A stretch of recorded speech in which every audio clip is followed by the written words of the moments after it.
विश्व भर के कैथोलिक ईसाइयों की सर्वोच्च संस्था वेटिकन ने बलात्कार आरोपी बिशपों और पादरियों के समर्थन की अपनी नीति जारी रखी है। ताजा मामला है केरल के बिशप फ्रैंको मुलक्कल का, जिस पर अगस्त 2019 में एक नन के यौन शोषण का आरोप सामने आया था।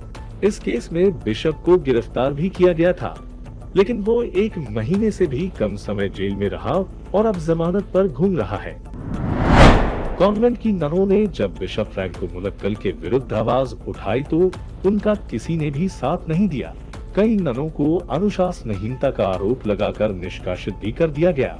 ननों ने अपने निष्कासन के विरुद्ध वेटिकन में अपील की, लेकिन वहां भी उन्हें न्याय नहीं मिला। केरल के कॉन्वेंट से निष्कासित की गई नन लूसी कलापुरा ने वेटिकन में 3 बार अपील की, लेकिन हर बार उनकी अपील ठुकरा दी गई। तीसरी अपील पर वेटिकन का फैसला हाल में ही उन्हें प्राप्त हुआ है। इसके बाद सिस्टर लूसी से कह दिया गया है कि वो केरल के अर्नाकुलम के फ्रांसिस्कन क्लैरिस्ट कांग्रेगेशन कॉन्वेंट को तत्काल प्रभाव से छोड़ दे। सिस्टर लूसी ने वेटिकन के फैसले पर हैरानी जताते हुए कहा है कि मैं दुनिया को सच्चाई बताना चाहती हूँ। वेटिकन ने मेरे साथ अन्याय किया है, चाहे कुछ भी हो जाए मैं कॉन्वेंट में ही रहूंगी और बिशप के विरुद्ध पुलिस में शिकायत वापस नहीं लूंगी। वर्ष 2018 के जून माह में 43 वर्षीय नन ने केरल पुलिस में शिकायत दी थी कि बिशप फ्रैंको मुलक्कल ने उनका यौन उत्पीड़न किया। यह क्रम लगातार 2 वर्ष से चल रहा था। इस दौरान बिशप ने नन के साथ कई बार अप्राकृतिक यौन संबंध बनाए और उसका गर्भपात भी कराया। सिस्टर लूसी उन 5 ननों में शामिल है जिन्होंने बिशप फ्रैंको मुलक्कल पर रेप का आरोप लगाने वाली नन का समर्थन किया था। फ्रैंको मुलक्कल और उसके पीछे चर्च लॉबी की ताकत आप इसी से समझ सकते हैं कि केरल की वामपंथी सरकार उसे गिरफ्तार करने से भी डर रही थी, लेकिन ननों के विरोध के आगे उसे झुकना पड़ा और फ्रैंको मुलक्कल पकड़कर कोर्ट में पेश करना पड़ा।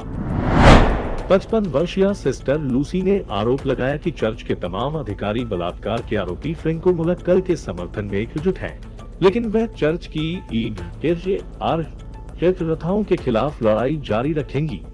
सिस्टर लूसी ने कार्थविंते नमाथली नाम से आत्मकथा भी लिखी है, जिसमें उन्होंने भारत में चर्च और कॉन्वेंट में महिलाओं और बच्चों के साथ यौन शोषण की घटनाओं के बारे में विस्तार से बताया है। उन्होंने अपने साथ हुए यौन उत्पीड़न के प्रयासों के बारे में भी खुलकर लिखा है।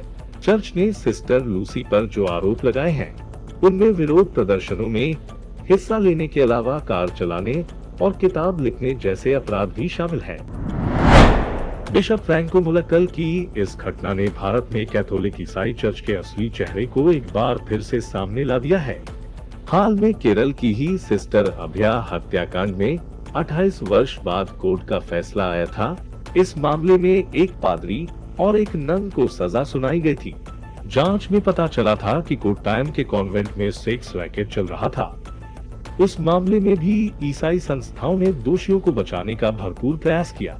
इसी तरह मदर टेरेसा के मिशनरीज ऑफ चैरिटी के केंद्रों में बच्चों की खरीद बिक्री और उनके शोषण के आरोप लगते रहे हैं।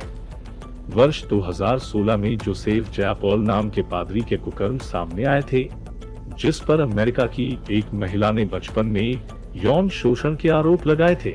इसके बावजूद वेटिकन ने जोसेफ जयापॉल को तमिलनाडु की एक चर्च में पादरी बनाकर भेजा था।